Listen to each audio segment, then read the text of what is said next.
Human beings have an almost religious fascination with storytelling. It is through myth that universal truths are established. Standards of quality are fermented, but moreover, the best stories give us insight into our complicated selves. For these reasons, our collective worship of fiction extends cross-culturally, upwards into academia, and downwards into our unconscious. Presently, however, only books and films have received that scholarly level of respect, with little or no attention given to the narrative merit of video games. Granted, video game stories have only been matching the narrative density of books and films for 20-odd years, making it a relatively nascent medium. Nevertheless, fans have been analyzing and theorizing about the narrative depths of games for years, with sometimes overwhelming reception. There is a hunger for games to be given academic legitimacy, to not only be accepted as an art form, but to be studied by scholars of the humanities for their themes and subtext. While I am certainly no academic, I would like to begin making proposals in the form of videos in the hopes that certain academics might watch. That way, individuals of greater stature might see the value of constructing a discipline based around video game narratives. My first proposal centers around Silent Hill, a series which began back in 1999 and released for the PlayStation 1. If Mario set standards for platformers and Doom for first-person shooters, the Silent Hill franchise did the same for psychological horror. Look on any top 10 list of the greatest horror games of all time, a Silent Hill game is bound to be in the top 5, if not number 1. Unlike all-time horror classics such as Resident Evil or Dead Space, Silent Hill's terror doesn't lie exclusively in the aesthetic, mood, or survival elements. Silent Hill is unique because it gives equal importance to subtext, what the audience doesn't see. Throughout the franchise, but primarily in the first 3 games, there are no clear explanations given to Silent Hill's idiosyncrasies. Where did these terrors come from? Why do they look the way they do?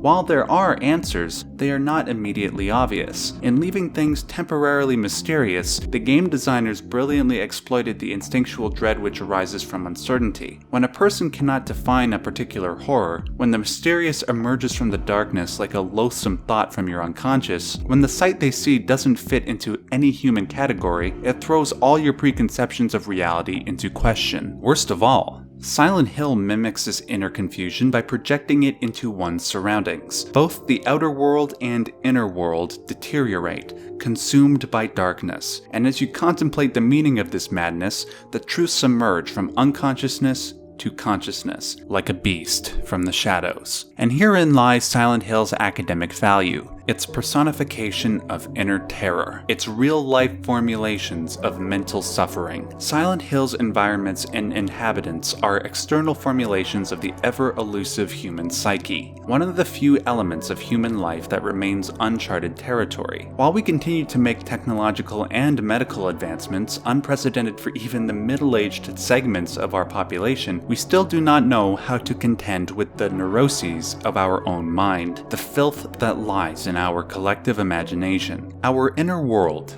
the realm that is closest to us, is, perversely, what we know least about, and thus scares us the most. Much like the video game medium itself, psychology is a relatively nascent discipline. Thankfully, psychoanalysts have managed to chart certain patterns in that oh-so-undefinable unconscious, so the mentally ill among us do not have to. They have given certainty where there once was none, so we may define our symptoms and give them the appropriate cure. I have found in my time with Silent Hill that the theories of psychoanalysts share profound congruity with the town's horrors. Whether it's Freud's mapping of the psyche or Jung's collective unconscious, applying psychoanalytic theories to Silent Hill not only gives us greater understanding of why the terror is so effective, but it also might draw attention to deeper mysteries, ones that the Silent Hill fan community never considered.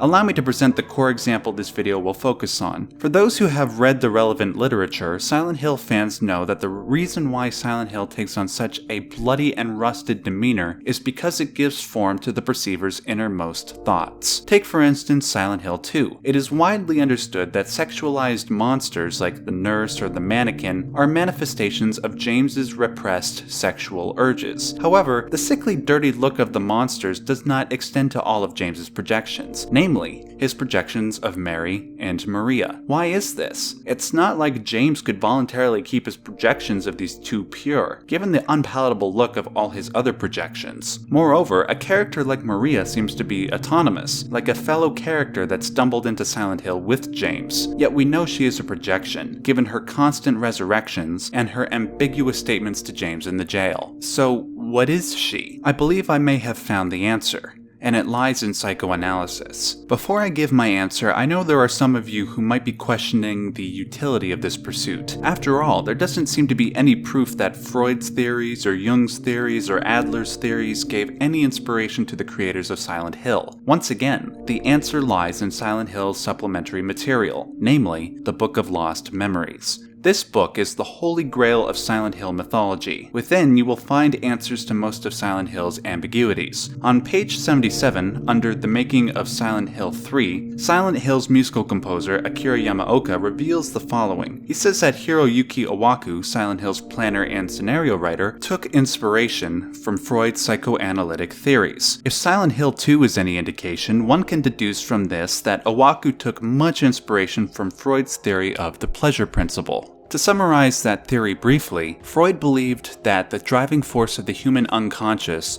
was a primitive will to pleasure. To satisfy urges of hunger and anger, but above all sexuality, was supposedly the sole factor in the formation of human personality. This theory seems to work perfectly in conjunction with James's sexual delusions. If personal development all stems back to one sexuality, this explains the nurse, the mannequin, Maria, and Pyramid Head's tendency towards sexual molestation. However, when applying Freud's theory beyond those specific monsters, things become a little less consistent. It is not obvious that the Mandarin, the Creeper, the Fleshlip, or Mary herself have any connection to James's will to pleasure. This is especially the case with Silent Hill 3, where Freud's pleasure principle doesn't seem to apply to any monster, at least according to the Book of Lost Memories. Beyond Silent Hill, the aforementioned Carl Jung took issue with Freud boiling human motivations down to primitive sexual urges. Jung believed that there were several factors unrelated to sexuality which influenced our consciousness, such as Adler's will to power or religious motivations. With all this said, even though Owaku took inspiration from Freud, he probably wasn't the sole inspiration.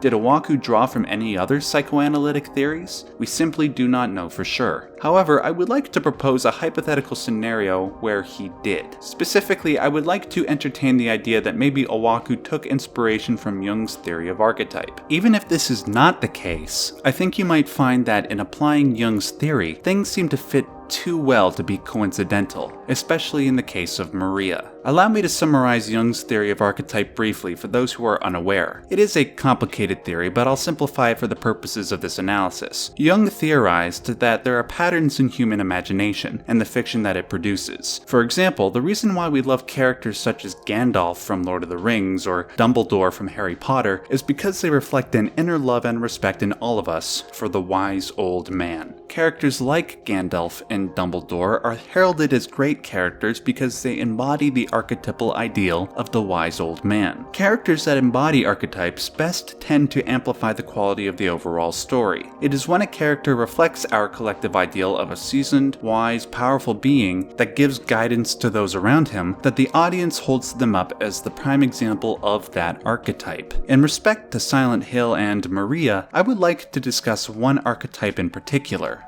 the anima. Much like the wise old man, the anima is the prime example of everything that is feminine. Whenever a character embodies characteristics that are symbolically or stereotypically feminine, audiences cherish those who embody those characteristics best. However, what distinguishes the anima from any other archetypal female figure is its relation to men. According to Jung, the anima is the personification of all feminine psychological tendencies in a man's psyche. For instance, if we consider profound love and care to be symbolically feminine, a man who is gruff and unempathetic might unconsciously desire this feminine trait so he can integrate it into his inner and outer life. If he encounters a woman in real life who displays these characteristics to a profound degree, he might pursue this woman. To use Jungian terminology, the man projected his inner anima onto this woman. Jung believed that by integrating all masculine and feminine traits into one's being, it would lead to a higher state of consciousness, of wholesomeness. However, in doing this, there is some potential danger. Take the example of the gruff, unempathetic man. If he pursues the woman for her love and care, he might genuinely need it. If he's successful, the union of the gruff man with the caring woman might be psychologically healthy, as it satisfies his inner anima. However, what if the woman doesn't accept the man's advances? What if there is something about the man that is unpalatable or unattractive? What if the woman isn't as caring as the man wishes her to be? Worse, what if the love and care the man seeks comes from a poor relationship that he had with his mother, and now he's trying to make this other woman a sort of caring surrogate? In projecting one's inner anima onto other women, negative experiences might cause the man to become conscious of his faults and weaknesses. If those faults are strong enough,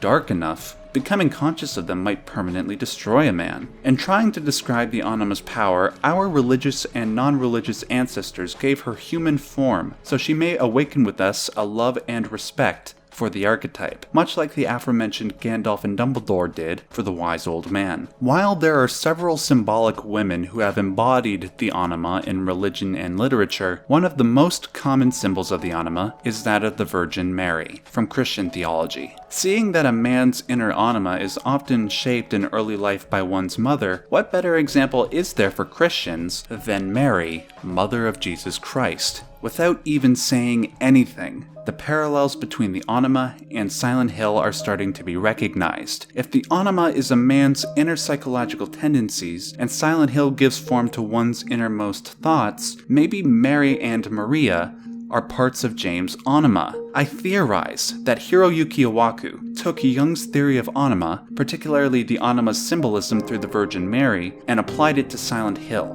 Here's a proof to support my thesis. At the end of the game, James encounters either Mary or Maria, depending on the player's choices up until that point. Mary, or Maria, transforms into a hideous upside-down beast which James must fight. In the Book of Lost Memories, this final boss is described as follows. Her face is like the Virgin Mary's, and her posture is reminiscent of a crucifixion. Now, why would Mary or Maria need to take on the face of the Virgin Mary whatsoever? What relation does the biblical Mary or the Christian religion itself have to James? I argue that it is because the face of the Virgin Mary is arguably the best possible personification of the feminine spirit, of one's inner anima.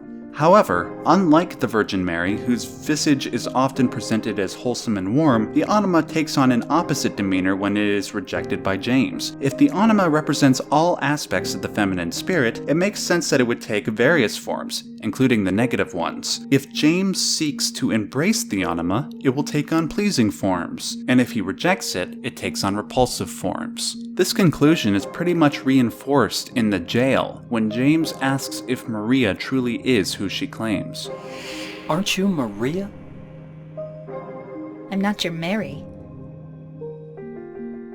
So, you're Maria? I am. If you want me to be. Roughly 2 decades from Silent Hill 2's initial release, there are layers to its story that are still being uncovered. Though this video is reaching its conclusion, there are still many other instances where psychoanalytic theory might apply to Silent Hill. For instance, the tarot cards in Silent Hill 3 feature archetypal figures as well, and those cards reflect certain characters in the game, according to the Book of Lost Memories. This will have to be an investigation saved for another time, however. Even if my interpretation ends up being incorrect, there is one important truth that must be seized upon. There is a density to Silent Hill's world and story that deserves to be given academic consideration. If books can receive multiple interpretations from psychological perspectives, and potentially elicit greater knowledge of not just fiction but ourselves, is it so far-fetched to see the value in doing the same for video games? What book has adequately illustrated the chaos of the unconscious mind? What movie has matched the horror one feels from an interactive experience, personalized to the button prompts of the player? There is a vast plane of valuable knowledge to glean from video game narratives. Maybe this can be the first step.